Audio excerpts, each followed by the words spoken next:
Burial at Marty Mission. Sheila Redharst survived for 70 years despite poverty, mission school, death of her adult son, alcoholism, diabetes, a mastectomy, and heart disease. Now on Yankee Doodle Road in Eagan, Minnesota, a garage door opens. The funeral director rolls out a gurney with the corrugated cardboard box 12 inches high by 24 inches wide by 7 feet long. I back my Ranger into the driveway. Val sits beside me, a bundle of silver sage on her lap. A certificate held fast to a masonite clipboard gives me permission to carry Sheila from Minnesota over the South Dakota state line to the Yankton Reservation. Leopard frogs bellow in the marsh along the Minnesota River. Everything is connected. I'm connected to the river and leopard frogs. The funeral director and I work together, opening the tailgate and sliding the box onto the pickup bed. A Ford Ranger is a small truck with a short bed. The head end of the box rests on the tailgate. I use orange ratcheting straps hooked to the bumper to secure Sheila from dumping onto the blacktop once we get on the road. With engine grease under my nails, I give the director the clipboard. The director signs a certificate and hands it back. From the bundle of sage on her lap, Val pulls a loose stem, strips the leaves in one movement, rolls them in her palms to a ball, and places it in the blue shell from the Minnesota River. I tug the ladder from my jeans corn pocket that holds Sheila's Native American sobriety in the medallion. Light the sage, blow out the flames so an ember burns. Thick smoke spirals, sharp and antiseptic. Someone might mistake the smell for pungent marijuana. With an eagle feather found by the river as a fan, I smudge Sheila's box, Val, and drop pinches of tobacco on the blacktop. Val talks to the box.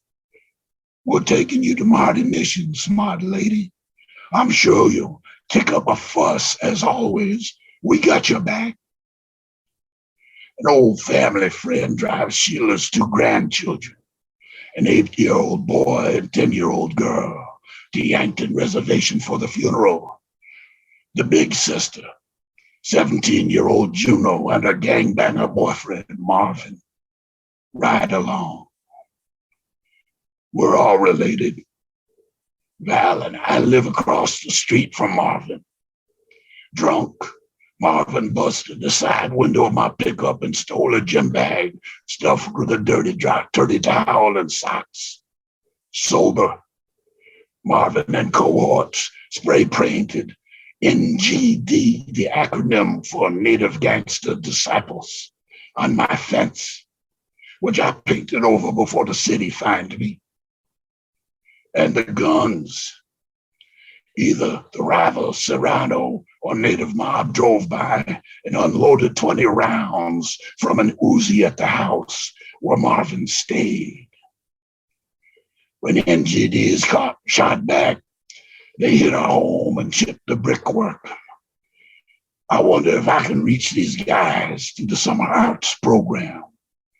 I lead TPA building workshops at the Minneapolis American Indian Center and hope to put together a woodcutting crew for the Sweat Lodge. As we drive south on I-35 to I-90, Val reads the certificate. We better watch out, she says. The person responsible for transporting my body is to never let it out of his sight. Somebody might steal it. I keep eyes on the road tape a bow ribbon on the box. When somebody snatches Sheila at the truck stop, they'll open the package and die from terror. The curse of Sheila Redharst, Val says. At the truck stop in Albert Lee before the I-90 exit, we stopped to piss and get gas. Before getting in the cab, I check the ratchet straps and take up the slack. We get off I-90 to US 18, a 100-mile stretch along the Missouri River. When we roll through the city of Yankton, Val points to the levee boat landing. Custer and the 7th Cavalry got off the steamboat here. Val worked as former interim director at the Native American College on Lake Street in Minneapolis. She knows the Dakota diaspora and the history of the nations that formed the army that hacked Custer to pieces at the Battle of Greasy Grass. She continues. Sheila's grandfather, Redharst, painted a picture of the camps on Little Bighorn River. The illustration on the buffalo hide hangs in the Smithsonian. Teepee is marked with the nation's symbols: Oglala, Minneconne, Sioux, Dakota, Sichonku, Arapaho, Cheyenne, Brule. Sheila's grandfather, Redharst, fought beside Sitting Bull, He Dog, Crazy Horse, American Horse, and Rain in the Face. They were knights of the Round Table. A queen rests on a cardboard box in the back of my truck. We drive past the city park. Val points at the Custer statue with sword and pistol on his hip, astride a horse. I count coup on the way back with a string of black and white tobacco ties. Beyond the town of Yankton, we find SD 50, a 2-lane blacktop, and pull into a filling station and top off the gas with ethanol. The temperature in the 90s, the air reeks of pig shit. Inside the air-conditioning Denny's restaurant, we take a booth seat at a window. Val looks up from the menu and nods her head toward the bed of the Ranger. Sheila's box sits in full sun. Val says, "You think that funeral director pumped her full of formaldehyde?" I raise my eyebrows. I sure hope so. I'm not sure. There was no money exchanged. Did Sheila's tribe pay the director? Val puts on glasses to read the menu. Let's order before flies crawl inside the box. When we climb back into the Ranger, a dozen flies buzz around our faces. As I drive, Val opens the passenger side window to shoo them from the cab. The odor of pig shit wafts into the truck. We pull up to the funeral home in Wagner by 6 that evening. Their relatives negotiating for a real coffin refuse the roller straps and hearse. They'll carry the coffin in a flatbed of a firewood truck and use tow ropes when it comes time to lower Sheila into the ground. The relatives lay Sheila's body in a nice coffin at the indoor basketball court next to the tribal offices. Everyone keeps vigil for 3 more nights and days. The drum group sings, "Wakan Tanka Tonka Sheila." Sage burns non-stop in a river shell, the strong smelling smoke keeping flies away. Plainclothes nuns arrive and sing as a choir. A white Baptist preacher sneaks in and stands beside her open coffin. Even though he never met her, he gestures to dead Sheila and preaches on the wages of sin. The nuns try to drown him out with their choir. Singers beat the drum harder and raise a high plains harmony. Marvin stands over 6 feet on the thick side, acne scars pitting both whiskerless cheeks.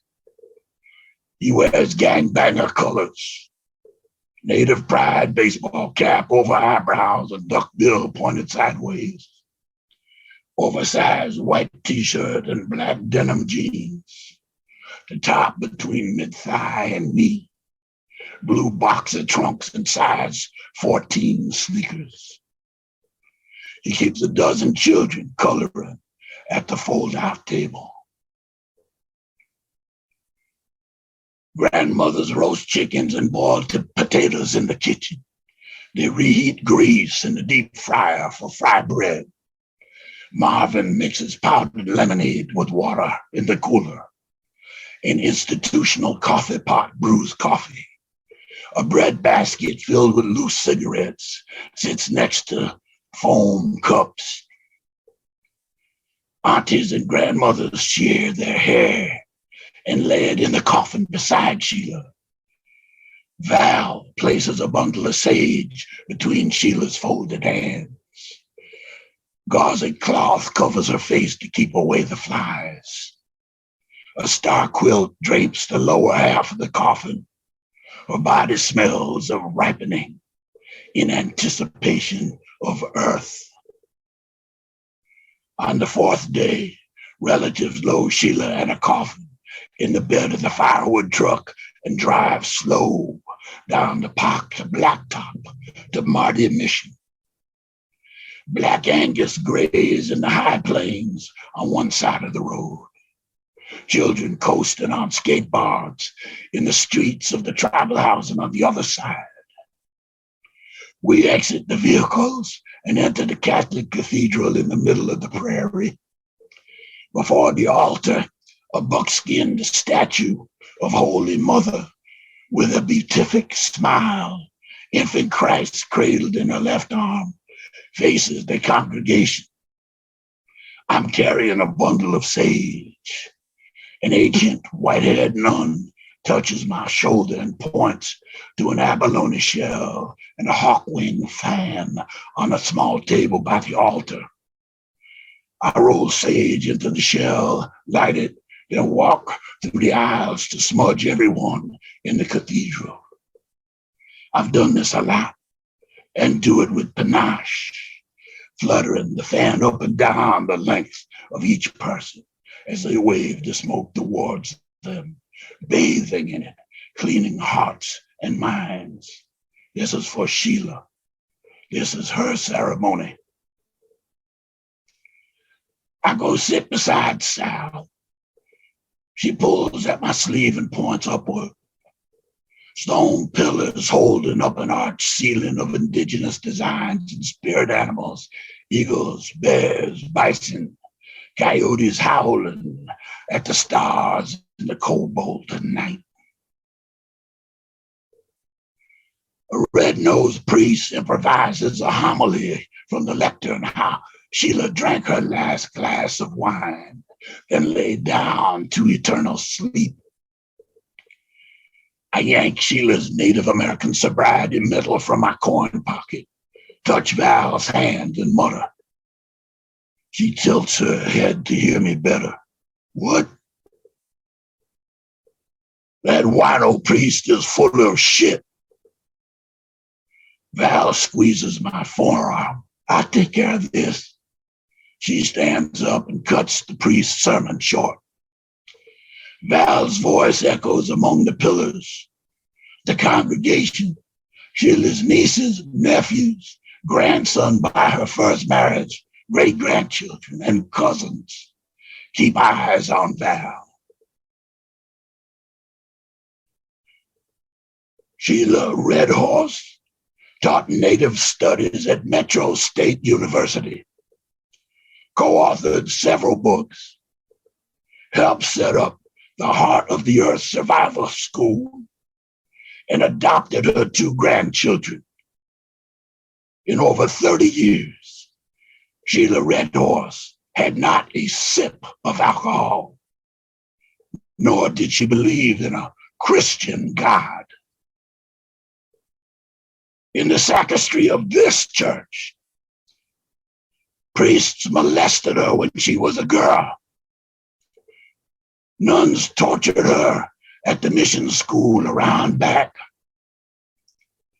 Sheila escaped and ran many times, always captured and returned until she no longer spoke or remembered the language of her parents and grandparents.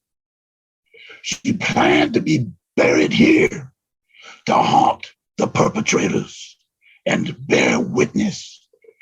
And she died poor. Her two adopted children heard every horror of this place and now see it with their own eyes. Val looks around the congregation.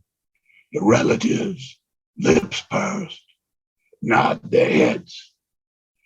The priest, face blanched, says nothing else. At Marty Mission, across the blacktop from tribal housing laid out like a village, grandsons and nephews dig the grave in South Dakota earth beneath one of the only pines in the cemetery's southeast corner. Most of the cemetery's graves have small headstones with a name carved in them. A cast iron four-direction wheel like a minimal Celtic cross marks other graves. Melon-sized field stones mark a few. Entrance to the underworld completed. Shovels lean on the heap of yellow earth beside the grave. The grandsons and nephews who did the digging burn sage in the blue clamshell to smudge those who come to mourn. Horses from across the tall grass prairie pressed against the fence. The nephews smudge them too. Nuns chatter among themselves in the shade of the pine. The priest finishes smoking a Marlboro, drops it to the dried grass, and crushes the butt beneath his heel. I'm studying the 8-year-old boy and 10-year-old girl, orphaned first by their murdered mother and now Grandma Sheila. They stand with Marvin and Juno, who cannot raise them. Val and I won't abandon the children to the system. It will take a few weeks before all the paperwork is completed, navigating the Indian Child Welfare Act and establishing Honka status of tribal ceremonial adoption. At Sheila's request, we did the family making ceremony in Sheila's apartment 6 months before she died. Juno behaves with adult dignity, even though she's been shacking with Marvin since she quit high school a year ago. Everything is connected. I worry because the war in my South Minneapolis neighborhood, where the native mob outguns the native gangster disciples, spills into my yard. Native mobsters put a bullet to the back of the boy's head for trying to quit the gang. A Goliath NGD picked up a young native mob wannabe by shoulder and hip and tossed him off the 18th Avenue Bridge onto the paved bike path. Val knows these boys from a neighborhood restorative justice program. I suspect Marvin in his size 14s threw the kid off the bridge. Marvin might live through the summer if he joins a drum group at the Minneapolis American Indian Center. Now we share community with each other away from the streets. A young man asks Marvin to grab the end of a tow rope and help lower Sheila into the grave. The priest recites the Lord's Prayer and everyone recites with him. The 19-year-old nephew, who sang in a tenor at the drum in the gym, now sings a Dakota song that honors grandmothers. Each mourner places a shovel full of earth and a handful of tobacco on the casket. Sheila's grave has no carved headstone, no four-direction wheel. Everyone has a job gathering field stones from under the yellow pine. A relative offers me a cigarette. They know I sundance with the Sichanghu on Rosebud Reservation. Everything is connected like the threads of a spider's web, threads that become cables mooring us together. I recall a schoolboy with a stolen cigarette. I lit the fuse of a black cat firecracker shoved in a leopard frog's throat. The next frog utters a small cry. The boy awakens too late to snuff the fuse, guts across my nose and chin. The relatives ask me to sing the wiping of the tears and another song for someone standing alone on the hill and facing infinity.